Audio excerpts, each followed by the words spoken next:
Magandang araw sa lahat. Tara at ating tatalakayin ang mga estratehiya at ekspresyon sa komunikasyon.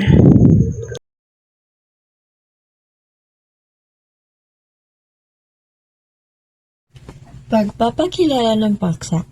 Ang pagpapakilala ng paksa ay isang estratehiya sa pakikipag-usap na ginagamit upang simulan ng isang pag-uusap o magbukas ng bagong paksa. Maaari itong gawin sa pamamagitan ng pagtatanong, pagbabahagi ng balita, karanasan o mga napapanahong issue upang maging tuloy-tuloy at kawili-wili ang usapan. Mahalaga ring maging bukas sa iba't ibang opinyon ng kausap. Halimbawa ng mga pangungusap. Narinig mo ba ang bagong patakaran sa ating paaralan? Pangalawa, ano ang masasabi mo sa bagong pelikulang pinag-usapan ng marami? Pangatlo, kumusta ang naging karanasan mo sa ating intermediaries noong nakaraan? Pangalawa, pagkontrol sa paksa o topic control. Ang estratehiyang ito ay ginagamit upang kontrolin o limitahan ang saklaw ng paksa sa isang pag-uusap. Sa pamamahala ng paksa, hindi ka lumilihi sa pangunahing usapin upang manatiling maayos ang daloy ng pag-uusap. Pangunahing halimbawa ay sa klase. Sinabi ng guro na ang tatalakayin natin ngayon ay tungkol sa alamat ng palayan. Sinabi rin ng estudyante na, "Ma'am, tungkol din po ba dito yung alamat ng pinya?" Sa susunod na natin pag-usapan yon, balik muna tayo sa palayan. Ito ay kontrolado ang paksa para hindi lumihis. Pangalawang halimbawa ay sa pamilya. Sinabi ng nanay na pag-usapan natin ang budget natin ngayong buwan. Sinabi naman ng anak na, "Nay, napanood niyo na ba yung bagong K-drama?" Sinabi naman ng nanay na, "Mamaya na yun anak, tapusin muna natin yung tungkol sa budget." Dito ay hindi pinapayagang mapunta sa ibang paksa. Pangatlo ay sa meeting. Sinabi ng iyong boss, "Ang agenda natin ngayon ay deadline ng project." May isang employee na nagsabi na, "Sir, pwede po bang pag-usapan din natin yung team outing?" Sinabi naman ng boss na, "I-note natin yan sa susunod na meeting. Sa deadline muna tayo mag-focus." Dito naman ay pinapanatili ang focus at iniiwasan ang hindi related na paksa. Ang aking tatalakayin ngayon ay ang paglilipat ng paksa o topic shifting, isa sa mga estratehiya sa komunikasyon. Ang paglilipat ng paksa ay ang paraan ng paglipat mula sa isang pinag-uusapan patungo sa panibagong paksa. Ginagamit ito upang maging maayos ang daloy ng usapan at maipapakita ang bagong ideya.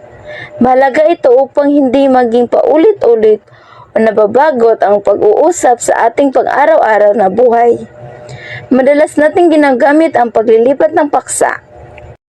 Halimbawa, habang nag-uusap ang magkakaibigan tungkol sa kanilang mga asignatura, maaring may magsabi ng, "Siya nga pala, ma-assignment ba tayo sa Filipino?" Sa isang simpleng pangungusap, naililipat na ang usapan mula sa isang paksa patungo sa iba. May iba't ibang salitang ginagamit sa paglilipat ng paksa, kabilang dito ang "siya nga pala", "ngayon naman", "bukod yan", "samantala", "tungkol naman sa", at sa isa pang paksa. Ang mga salitang ito ay tumutulong upang maging malinaw sa kausap na may bagong paksa ng tatalakayin. Ang estrahiyang ito ay ginagamit upang ipakita na ikaw ay nakikinig, nakatuon at interesado sa usapan. Isa itong uri ng feedback na maaaring ipahayag sa pamamagitan ng salita at kilos. Habang nagsasalita ang kausap, maaari kang magsabi ng "sige", "tama", "oo", "totoo", "talaga", "wow", "nako". Maaari ring ipakita ang iyong pakikinig sa pamamagitan ng pagtingin sa kausap at pagtungo bilang pagpapakita ng pagsangayon o pagtugon sa kanyang sinabi. Pagbibigay ng feedback giving. Karaniwang ginagamit ang estratehiyang ito upang magbigay ng puna o komento sa talumpati, pagtatanghal o presentasyon ng ibang tao. Ang feedback ay dapat nakabubuo at objektibo upang makatulong sa pag-unlad at pagbubuti. Dapat balanse ang pagbibigay ng positibo at negatibong puna at nakatuon sa ginawang presentasyon at hindi sa personalidad ng nagsasalita. Mahalaga ang balancing feedback dahil nagpapakita ito ng suporta at paghihikayat. Mga halimbawa, maraming salamat sa iyong presentasyon. Ang nagustuhan ko rito ay ang maaari pang pagbutihin. Napakaganda ng iyong ginagawa. Ilan sa mga pinakamagandang bahagi ng iyong presentasyon ay maaari pang pagbutihin. Magaling. Napakaganda ng iyong pagsisikap. Nagustuhan ko kung paano mo para lalo pang gumanda. Maaari mong pagtuunan ng pansin.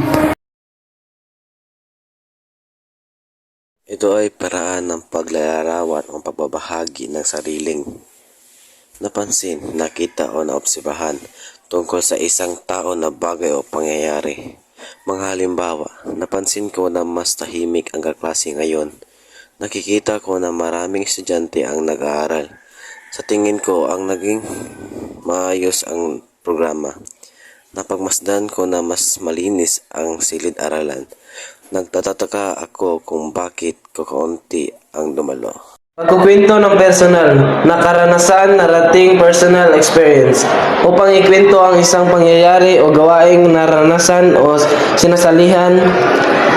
Mga limbawa, naalala ko nung pumunta ako sa lugar, naranasan ko noong nakaraang linggo, naranasan ko noong taon bumisita ako sa isa sa mga hindi ko malilimutan. Karanasan ay ito ay paraan ng pagpahayag ng sariling pananaw, paniniwala o saloobin tungkol sa isang paksa, habang iginagalang ang opinyon ng iba. Halimbawa, sa aking palagay, mahalaga ang edukasyon. Naniniwala ako ang disiplina ay susi ng tagumpay para sa akin. Mas epektibo ang pag-aaral ng may schedule.